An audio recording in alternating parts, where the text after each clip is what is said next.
Dear leaders, very good morning. I hope my voice is audible right now. If yes, kindly put in the chat box.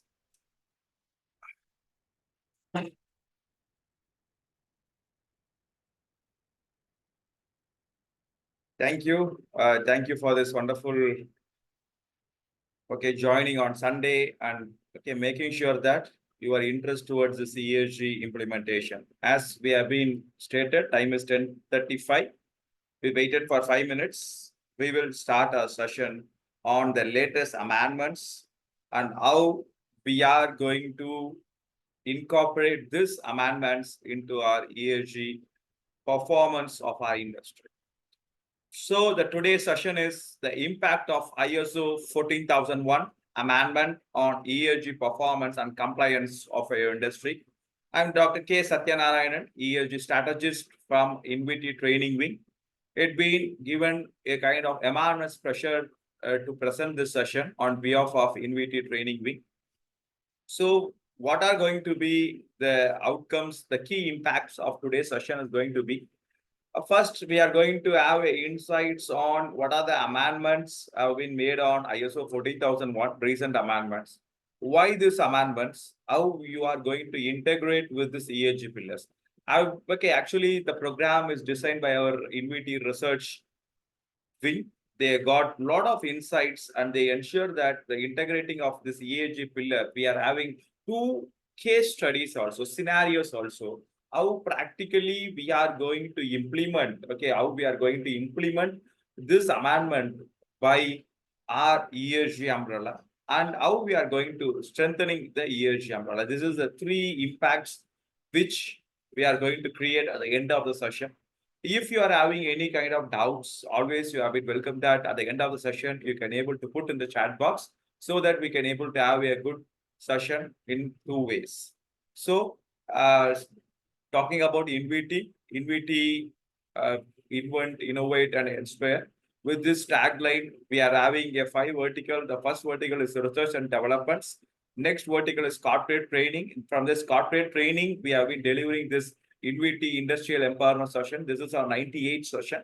All other sessions regarding the ESG, there are 7 recordings also in our YouTube. So always you can able to go and see the sessions with respect to ESG and other innovative topics. The third vertical is statutory and legal audits. Here we are handling more than our audit wing is handling more than 50 plus ISO standards. Recently, we have been had a privilege to introduce anti-bribery ISO standard first time in South India. Next is our digital solution, AR, VR, AI, artificial intelligence, machine learning, data analytics. The last one is health and wellness wing, converting your occupational health centers into a ergo yogic model to ensure that your employees have been having a kind of a preventive methodology in their health and wellness as a holistic approach. Our ESG journey, INVIT ESG journey, as of now, this number is before this March.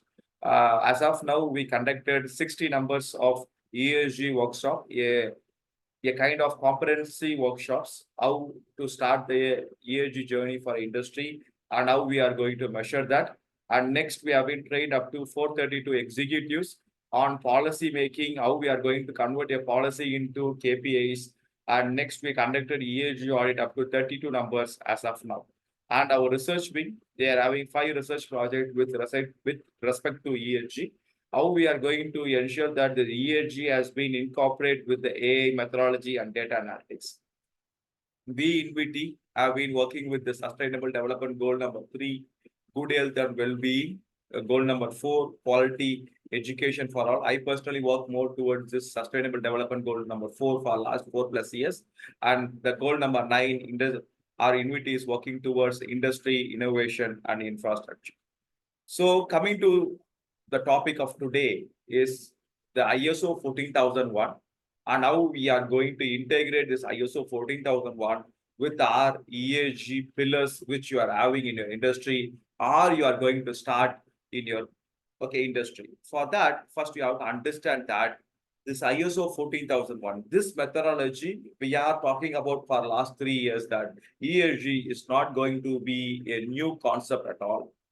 ESG is a concept which we have been integrated by using our management system. It may be of any kind of management system. Today, we are having a fortunate to talk about the management system with relate to environment. So my focus is towards this ISO 14001 alone today. So this ISO 14001 is directly addressing many elements, key elements of first pillar of ESG, environmental aspect. For that, okay, starting from class number 4 to class number 10, first we have to understand about the intake, about how this ISO 14001 can be tailor-made for your industry. In our ESG terminology, they will be talking it as a ESG materialistic assessment. Same way, this ISO 14001, you have to have the first step is towards not integrating ISO 14001 with ESG. No, first make sure that you are having, okay, you are having a materialistic aspect. You are having a materialistic aspect in such a way that with this 14001, how I can able to customize to the requirements of my industry. That is going to be the first step. Once you finish this step, you can always ensure that the 14001 is being integrated with your day-to-day activities.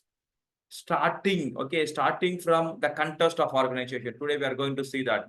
Starting from the objectives, whether the objectives of your 14001 is being directly aligned with your business performance.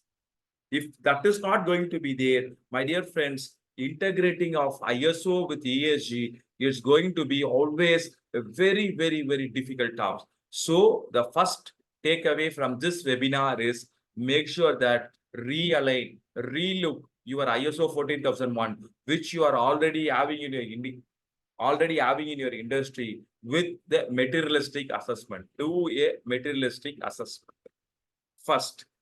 Next, how we are going to integrate. Many times, whenever we have been taking the workshops to the industry, they ask that ISO 14001 we are having for last 6+ years. ESG is a buzzword which we realized, which we understand right now, how we are going to integrate this. As I told you that my entire presentation today is going to be the first pillar, environmental aspect. While we are going to talk about this environmental aspect, these 4 things are very, very, very important element of this environmental aspect. First one is carbon neutrality. Carbon neutrality.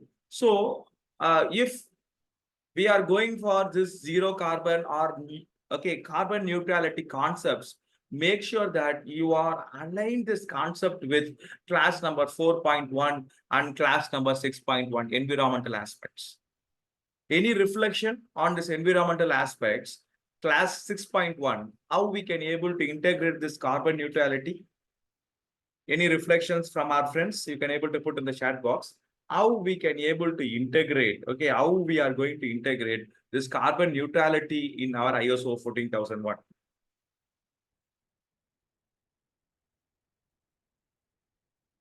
You can able to put in the chat box, or you can able to unmute yourself and you can able to talk.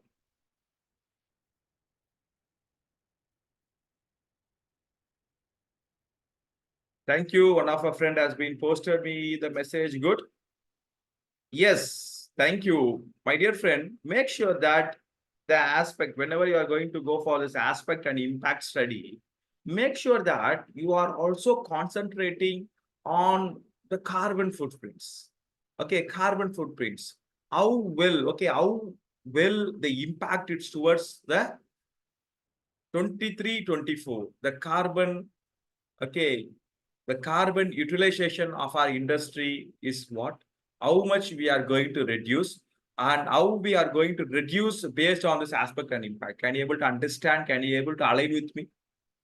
Because whenever I am going to reduce the impacts, that's going to directly, it's going to link with this carbon neutrality. It's not only a policy that by 2040, 2050, I'm going to be carbon free. No, I'm going to ensure that by doing this aspect and impact, by doing this needs and expectation, I'm going to align my vision towards that can be driven by this management system of EMS ISO 14001.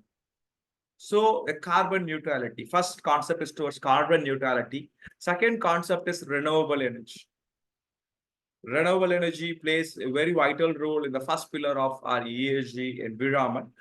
How you are going to implement, not going to choose the renewable energy alone, how we are going to use this renewable energy for my day-to-day activities, which part of my process I'm going to introduce it.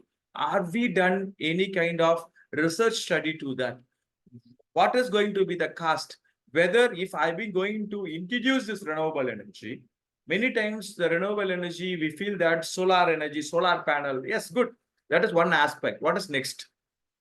What is next? Yes, uh, we have been finished installing the solar panel for the utilization of the power. After that, what is next?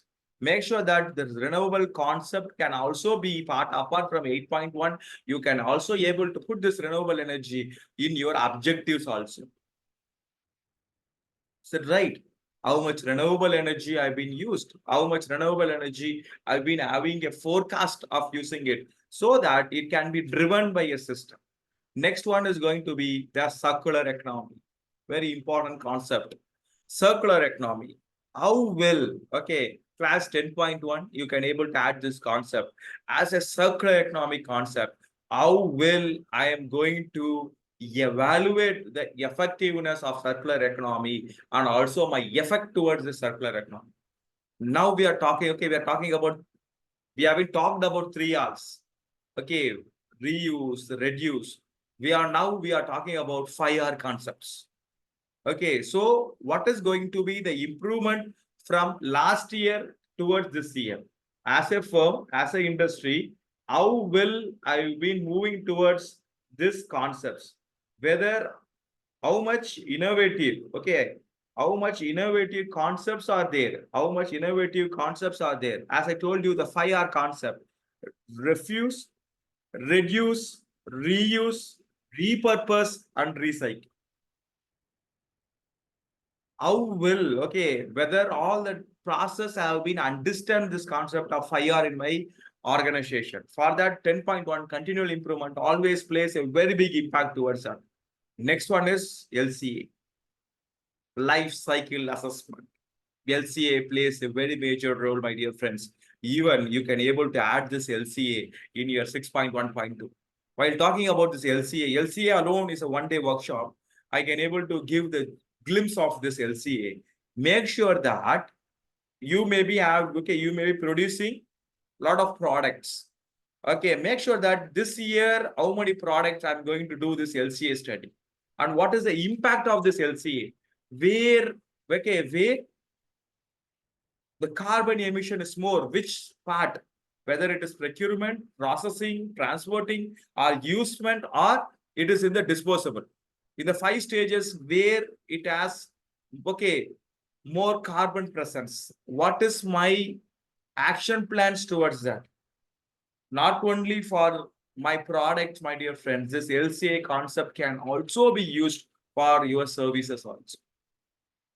So, carbon neutrality, renewable energy, circular economy, and LCA. And LCA, all these 4 concepts are very important concepts. All these 4 concepts are very important concepts in such a way that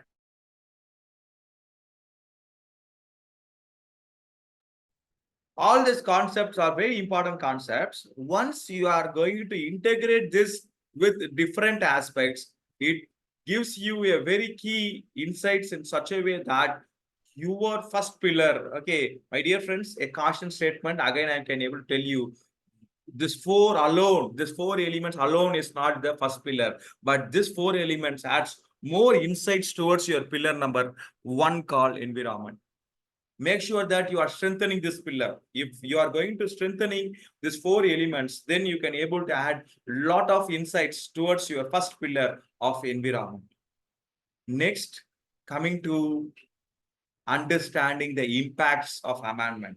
My dear friends, the earlier slide, I give you a glimpse in such a way that how this ISO 14001 can be linked with this ESG. The first pillar called environment. Is it right? Now we are going into the amendment, most welcomed amendment of this ISO 14001. Understanding the impacts of amendment, first we have to understand why this amendment is. It is not a revision. Okay, revision is completely different. Amendment is different. Amendment, the same class, same structure, something is going to be added. Amendment. So, in what way we are going to understand this amendment is very simple. This amendment is going to have a keen focus towards the climate change. This amendment is being introduced in ISO London Declaration on climate change. On ISO London Declaration climate change, they have been introduced this. They have been introduced this factor. Next step, how you are going to ensure that, okay, how we are going to integrate this with our existing ESG system, we are going to see. Before that, we are going to understand the two amendment, very, very important amendment, my dear friends.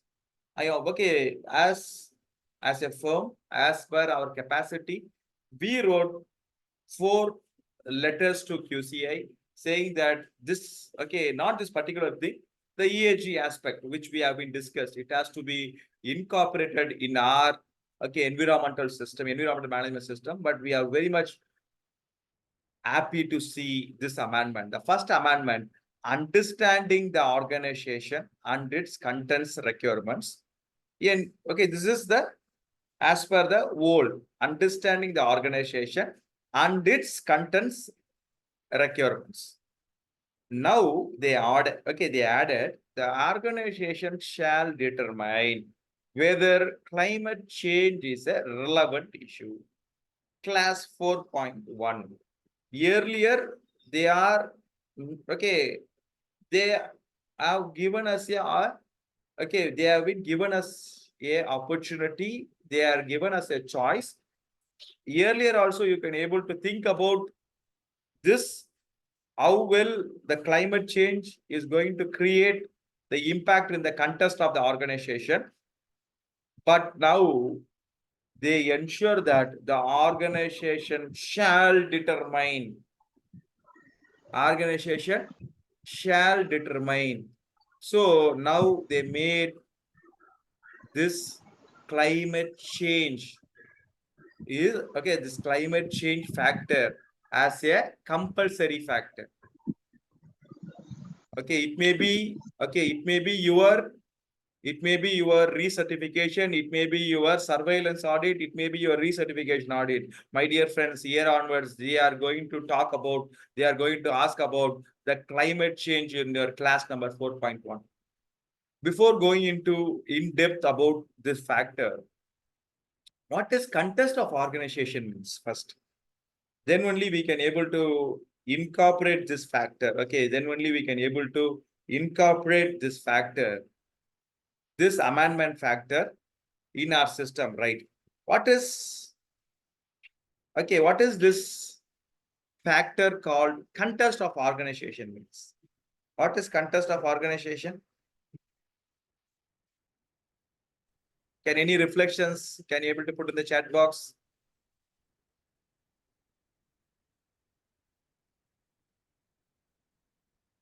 It's related to need and expectations and issues related to internal and external, sir. Okay, internal and external issues. Okay, thank you, sir. Thank Yes. you, Arun, sir. But why we are doing this contest of organization? Why we have to do? We have to start with this contest of organization. In order to define the objectives, sir. in order to define the objective, before we have to define our policy. Yes, sir. But my dear friends, I have to add little more flavor towards this. Very simple. Contest of organization is nothing but what is your current stand of, okay, what is your current stand of your industry towards the internal and external issues? What is my current stand? What is the current stand of my industry towards the internal and external issues? How well I've been performing?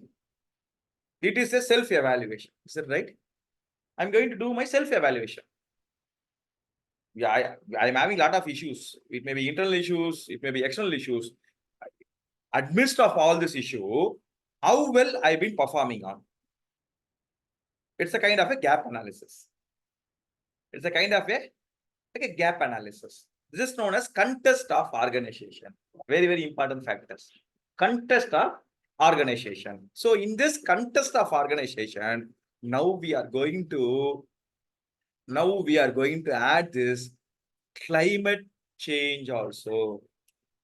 Climate change, here our team has presented temperature.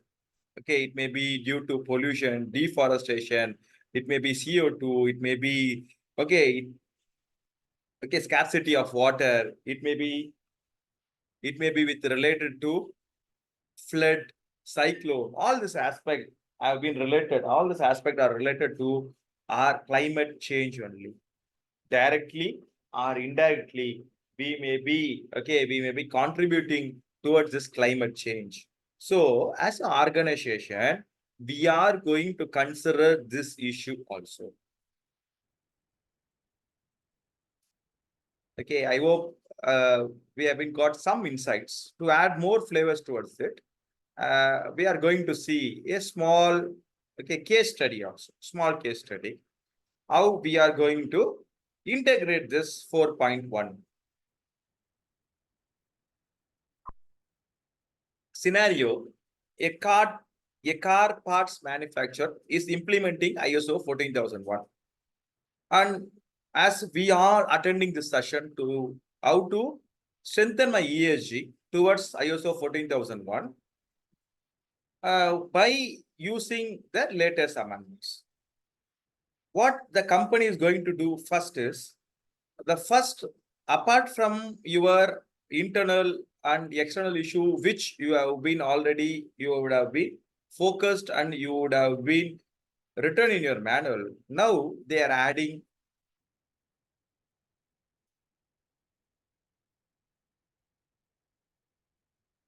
Sir, this amendment is both for internal and external issues, not only for external issues.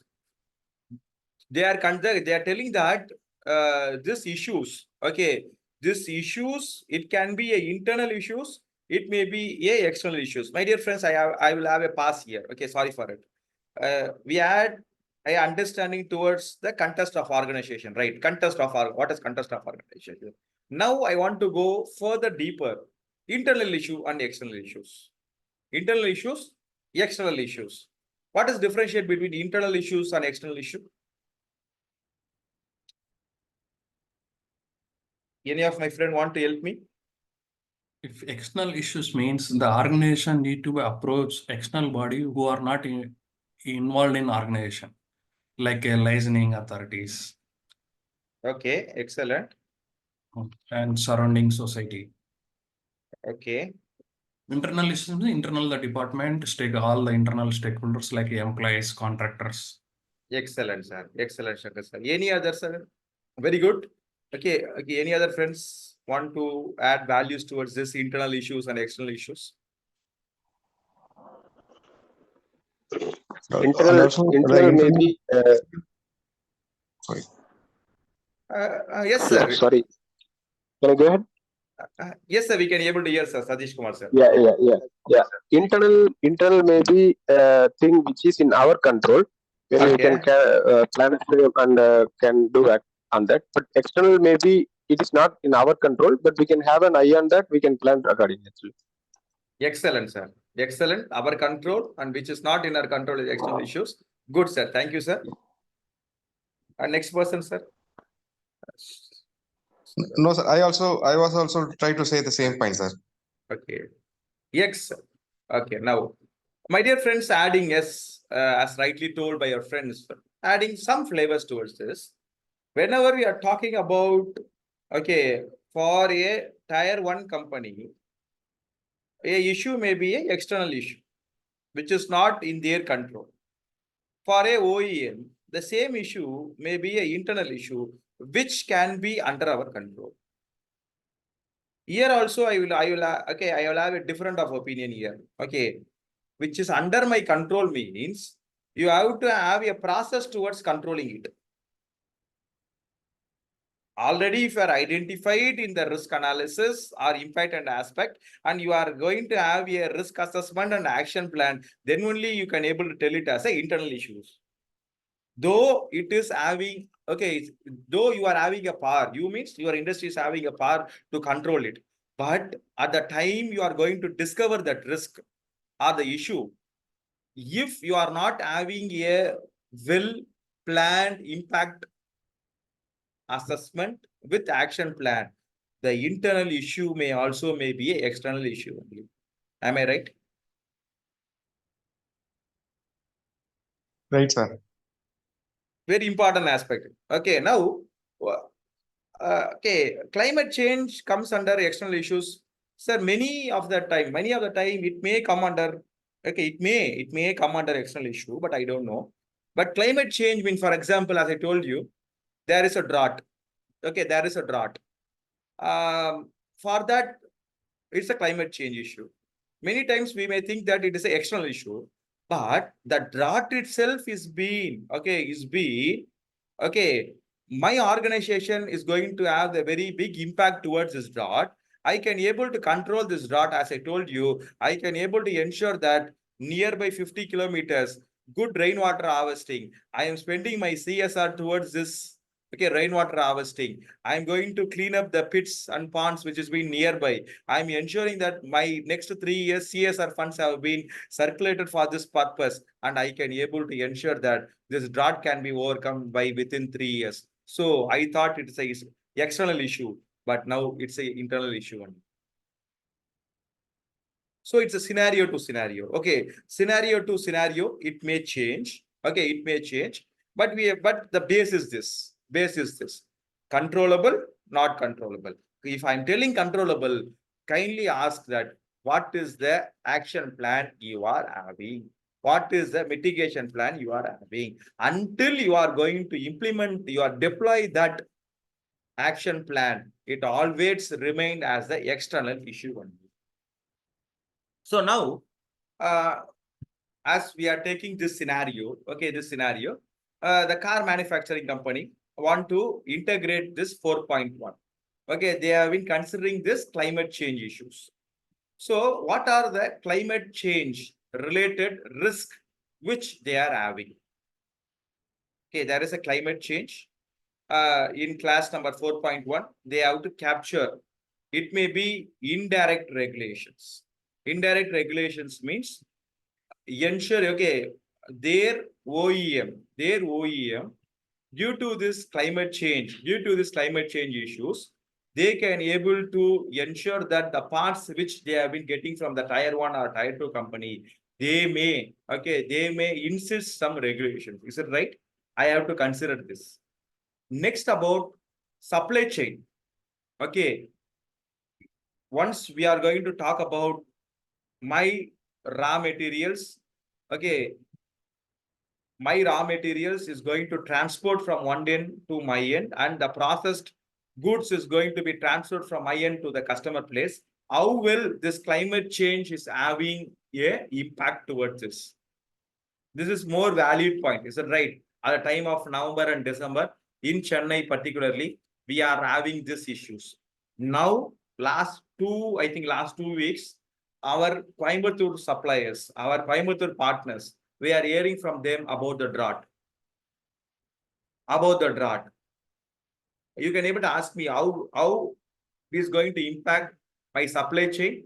They are telling that from that end, okay, the drivers, okay, the availability of drivers, we are not having a good manpower drivers for transit of materials also. Right away, 2 weeks before we had this discussion. So I'm going to capture this, what is going to be the indirect regulations, and is there any impact towards my supply chain? Next, as a case study, I've been given you only 2 aspects, but you make sure that what are the other impacts you can able to add on? Any other impacts you can able to add on towards this climate change? You think about your industry, you can able to put in the chat box, or you can able to unmute and you can able to tell.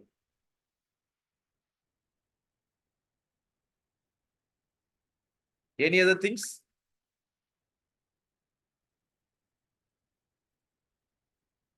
Due to this climate change issue, what are going to be the issues which is related to your industries?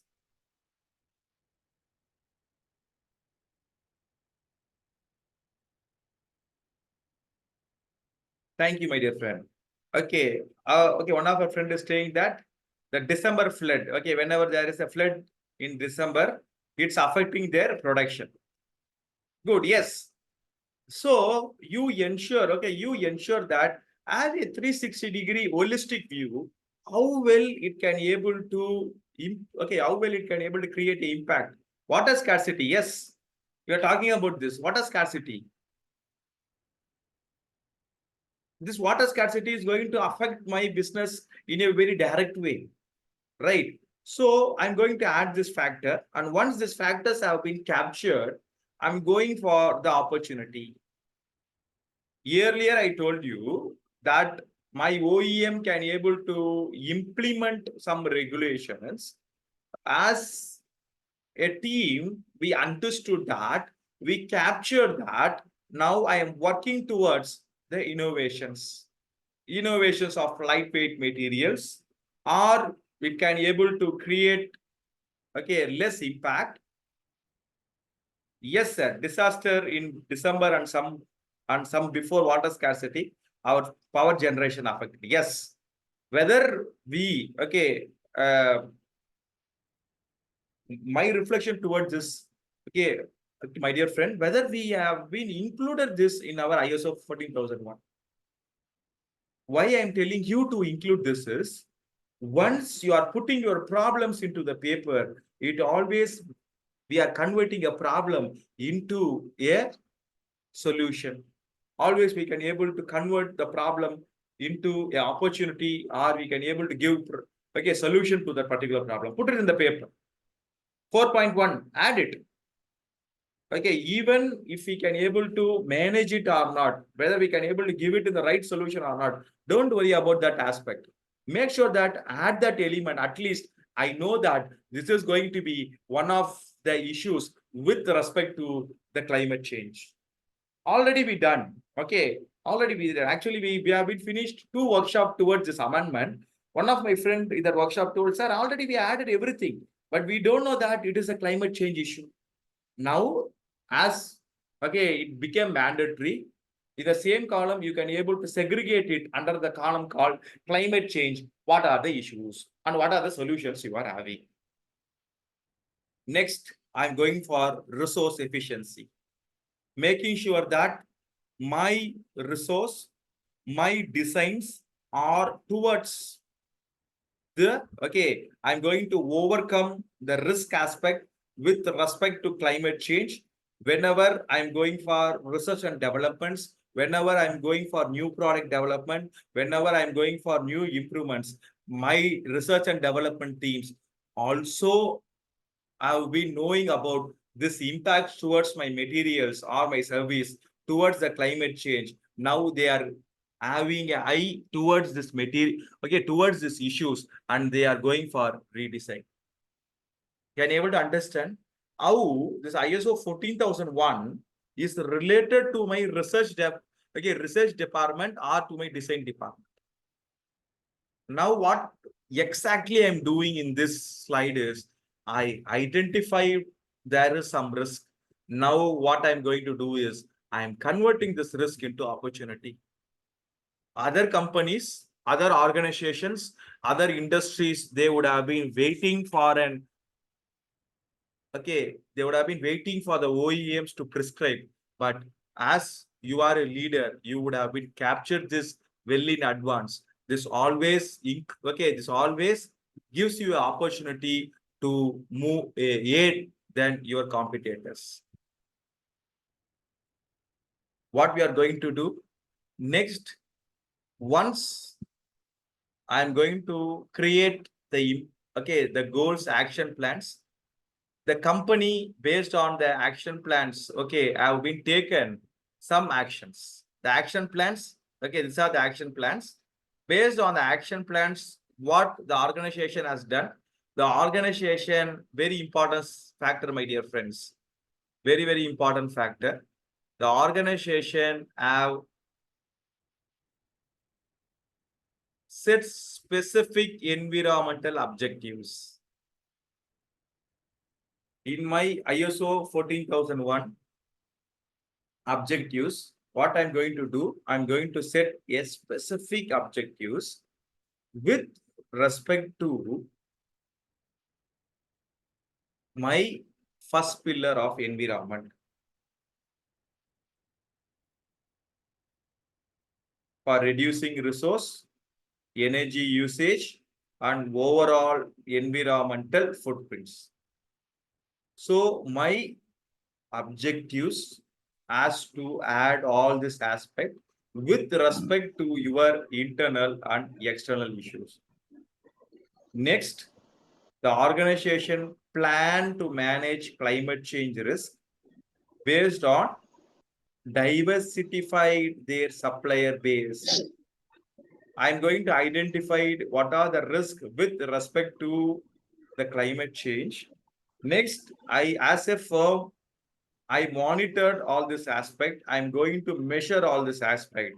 Apart from that, I'm not going to stop here.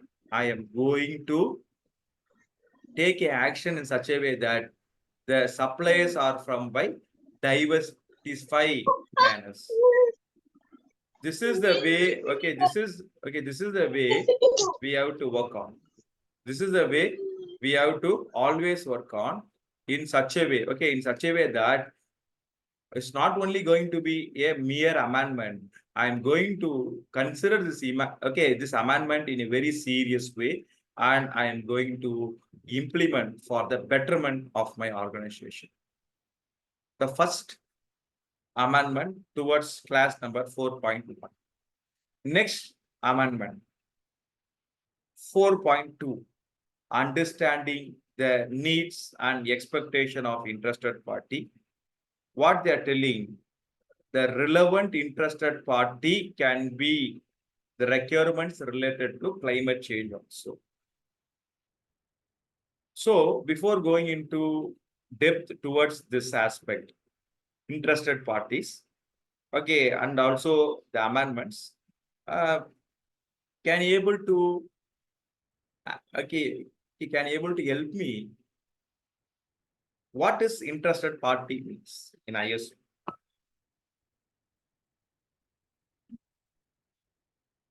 Who are relevant to our operations? Thank you, sir. Who are relevant to your operations? Okay.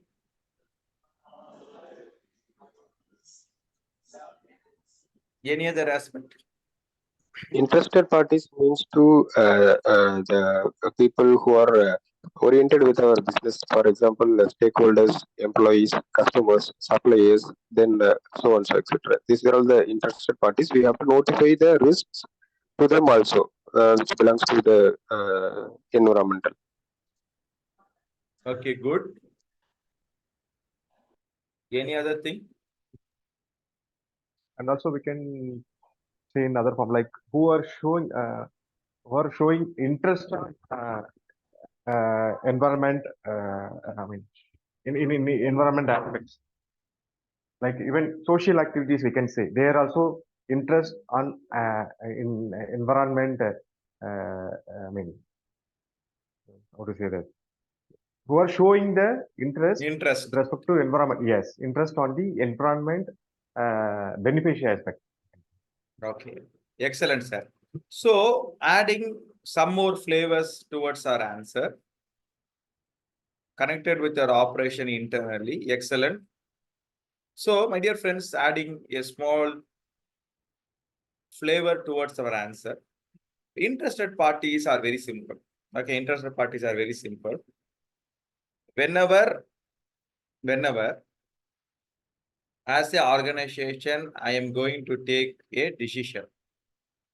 For that decision, who are all going to be affected, both positive and negative?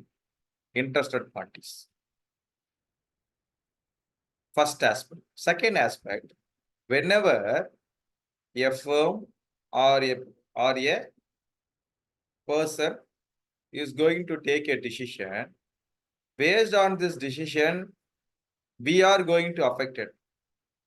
Positive or negative, they are all called as interested parties. Is it fine? Either way, whether they are going to affect it or I'm going to affect it. Interested parties. Now, the class number 4.1 is telling that you have to identify relevant interested parties with relate to climate change also. Climate change also. Who are going to be your interested party? For example, as you rightly told, okay, I will give you one example. Okay, the nearby village panchayat. Okay, nearby village panchayat. It will come under your interested party with relevant to your climate change. Why?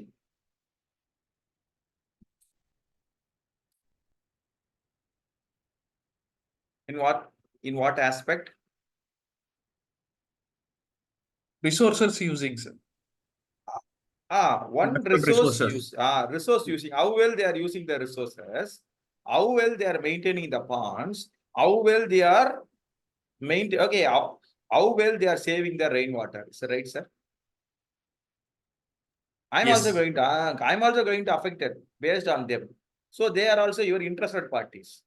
So same way, your neighbor companies will also come under this interested party of climate change. As a plant, I am having zero emission,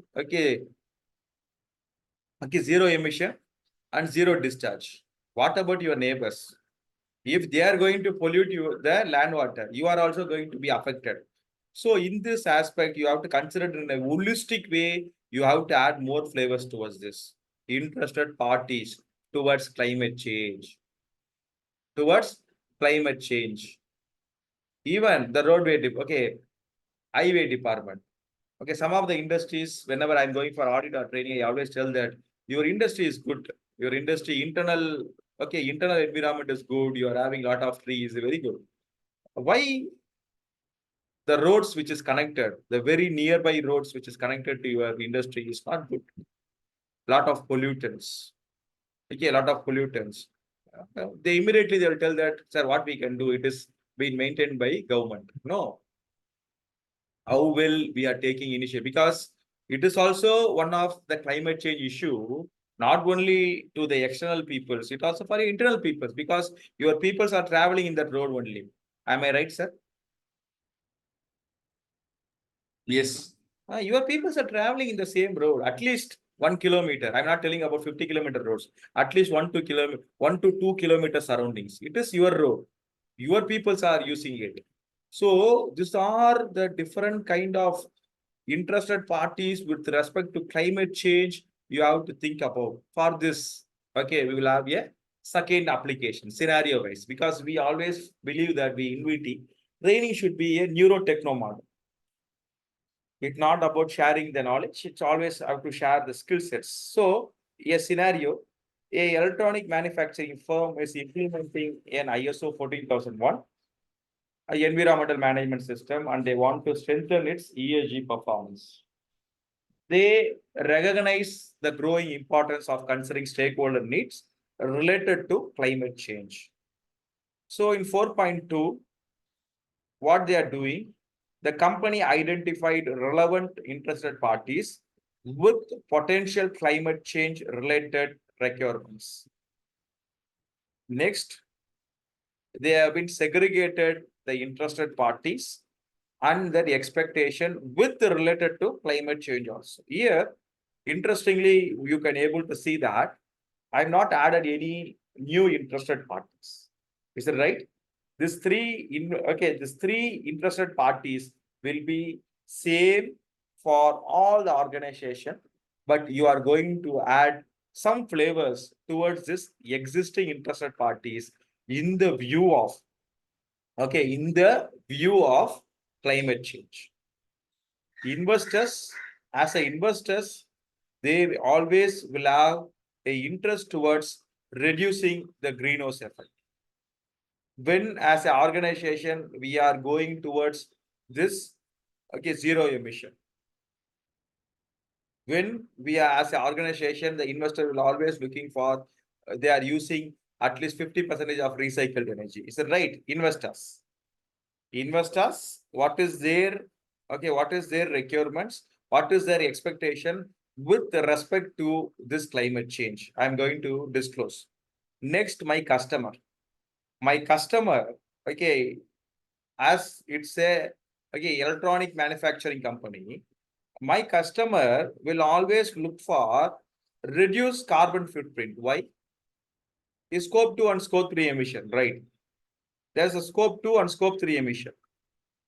So in this scope 2 and scope 3 emission, as a firm, I have to have a plan to reduce the carbon footprints of the materials, products which I've been supplying to this OEM. Regulatory bodies, they will look for the electronic waste disposal.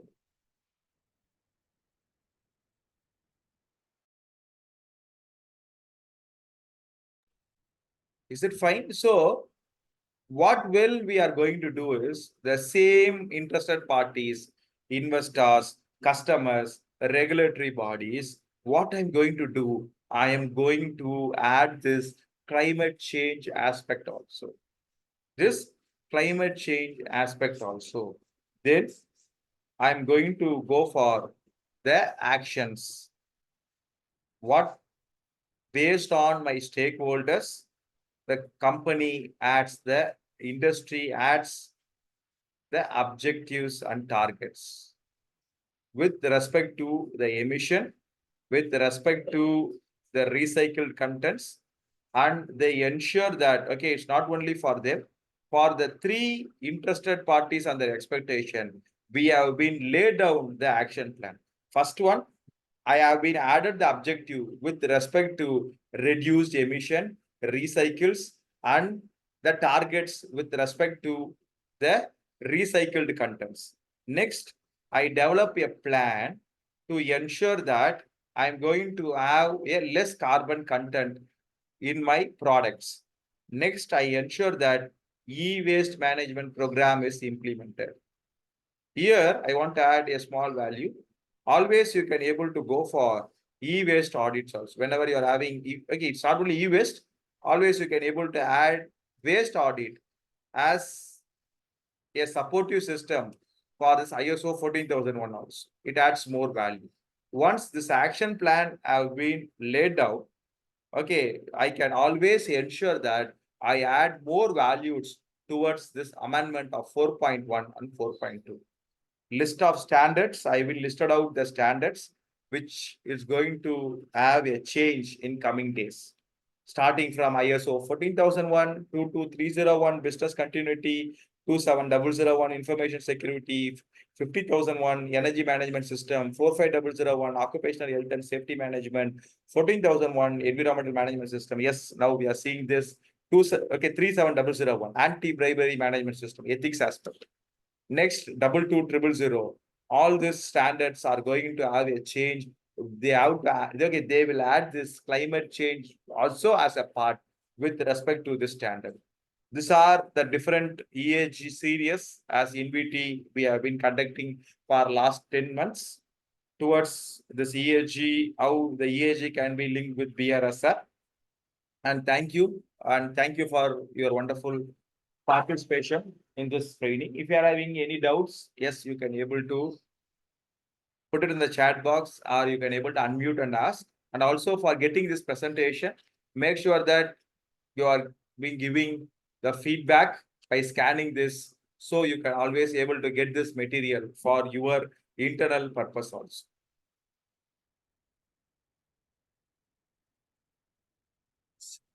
Hi, sir. Very good. Thank you. In 45,001, Okay. 45001, how it will relate to the climate change? It's totally occupational health and safety.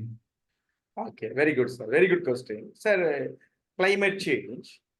How well a climate change is going to affect your health of your employees? I will tell you. Okay, same aspect we can able to, okay, we can able to discuss CO2 emission. Okay, CO2 emission. How CO2 emission is going to create impact, maybe chronic impact or acute impact in your employees. Water scarcity. Okay, my factory or industry is having water. The same climate change, if they are living in a gated community, they are not having proper water or part, okay, proper water distribution is not there. Psychosocial element, is that right, sir? Yes, yes. How pleasantly they can able to come here and work. The best example is Bangalore right now. Work from home. Already many industries starting giving work from home options to the Bangalore peoples. Very Okay, big thank you, aspects. sir. Yes. Understood. Thank you. Thank you, sir. Any other doubts?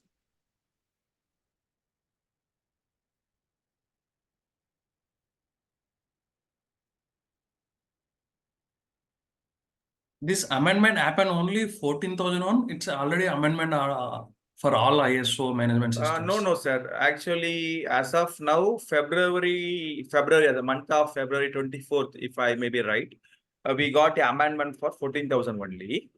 But all the standards which I listed out, we are going to have the amendment in the recent 2 to 3 months. We will get amendment in all this ISO 14, 45, 9,001, 50,000. All this ISO, these 2 amendments will be there. Okay. Is only the climate change aspected amendment, any other ESG related aspects also amendment? Okay, very Like good a question. social Sir, pillar, governance pillar. Sir, yeah, the governance pillar is added in all our ISO, sir. Class number 5, leadership. Okay. So, my submission, humble submission is, make sure that you are realigning your ISO manuals.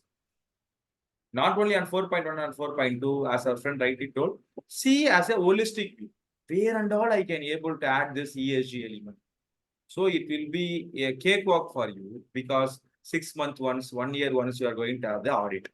Also, you are going to have the documents for ESG. Always it will be good for you. Otherwise, you may be working separately for ESG, separately for ISO. We don't have time. Yes.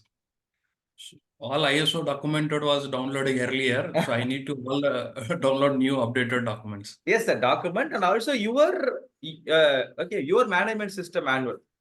Your Yes, manual. Take your manual, rewrite it, reframe it. That will be good. Yes.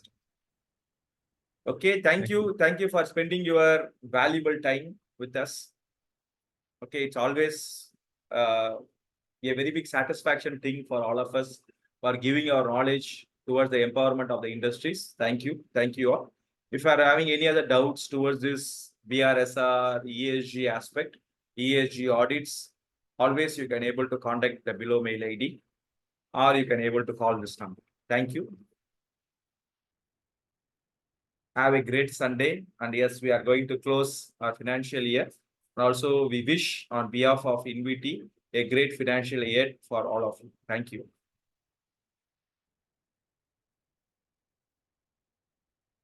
Thank you, sir. Thank you all. Thank you, Shankar sir. Thank you. Thank you, Aditya sir. Thank you, Dharma sir. Thank you, Sadish sir. Thank you, Manavalan sir. Thank you, Badmanaban sir. Thank you, Manavalan sir, for attending all our trainings from last 4 years. Thank you. Thank you for your participation. Thank you, sir. Thank you, Guru Pratap sir. Thank you all.